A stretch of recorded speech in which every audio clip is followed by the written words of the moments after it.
So we continue on the journey that is the hero's journey that all of us are participating in.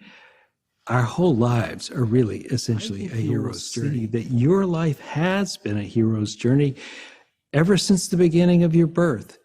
And while at times you may have had doubt or fears, or you have felt inadequate, every hero and every hero's journey has that feeling. There is a moment or decades even when they don't feel adequate.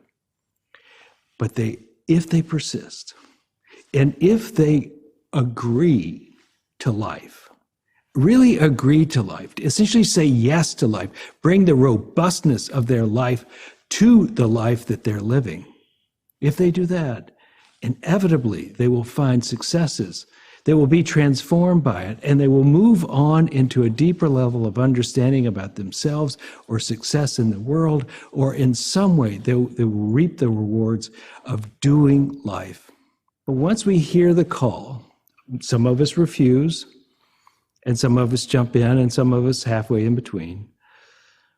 But after a while, we come to this next phase, which is where what Joseph Campbell, the author of the book, Hero with a Thousand Faces, said, this is the belly of the whale, where we can't turn back. We have crossed a threshold. We're now in the adventure. There's no like, I wonder if I'm in the adventure or not. We are in the adventure, committed to that journey. You don't get to come back. It could be a shock to your system, a reverberation through the whole of your being, in which you no longer feel like you know exactly the road you're on, because all the things you were planning now have to be diverted because you're headed in a new direction. Your attention now is about healing yourself and not so much about the goals and plans you had thought were going to be what you were doing. Now life has redirected you, just like those people who are applying to ministerial school. It has redirected you into a path, not the one you were choosing, but the one that is given. There's a certain wisdom in accepting it. There's a certain wisdom in knowing, this is what I'm on. This is what I'm doing. I think one of the things that happens to us when we think that life is supposed to be soft and easy, that why did this happen to me? What did I do to do this? Those questions generally can be distractions. They're really, in a sense, is how can I get out of this and go back the other way? How can I go have that cigarette in the lab? The truth is, you're on this quest now, and your quest is to heal.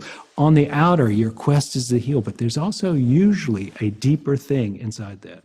The small of us, the small little one inside us, thinks it can control all the aspects of its life and feels really mad when it doesn't happen their way. It's natural. It's also, to some degree, spiritually immature. We don't really control everything in our life. In essence, life controls everything.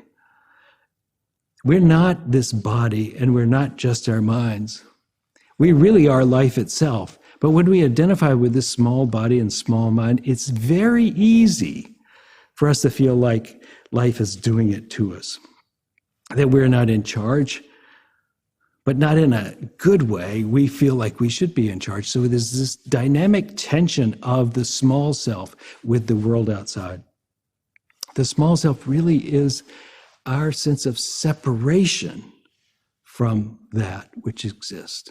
Our sense of separations from the divine, from the natural world, that is the small self. And it is what makes us feel isolated and alone, like we're on this journey in life alone, and that we don't have the resources we need for it. Often we're just having to fight for everything we got.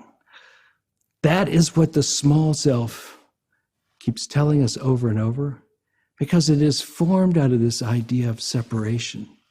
The small self isn't necessarily a component of who you are. It is something added on to. The truth of who you are really is that you are this center point. In the middle of your awareness, in the middle of all your consciousness, you are this center point, which is really almost like that infinitesimally small thing out of which the Big Bang arose. You're this point in the middle in which everything is happening around and from which you are the source of all of it. It's a mystery, really, to find a way to describe that. But when you sit and look from this center place, you realize that that which is seen out there and that which we really are, not the small self, but that which we really are essentially coming from the same place. Us. You. The center of you is the divine itself. And so the small self is what needs reassurance. The divine in you has always already known it all. And when we can turn ourselves and bring ourselves into this awareness of the still point within us, the singularity which we are, that infinitesimally small or non-existent thing out of which everything happens, the divine, the beginning, and essentially the awareness of everything, that place is who we really are. And the small self and the sense of separation and the identification with the body and the mind, all of that is just added onto it. So as we continue on this journey, I hope you'll continue to practice meditation, to come to the still point, and practice prayer of relationship when you can't, so that you might have within you those supports that allow you to go with boldness and confidence into a world which is ever changing and unfolding. We are on a quest, a spiritual quest, and our job is really to follow life and do our best to live with verve and vigor in it. I trust that your life will be revealing itself to prove to you that you are a hero in your own life.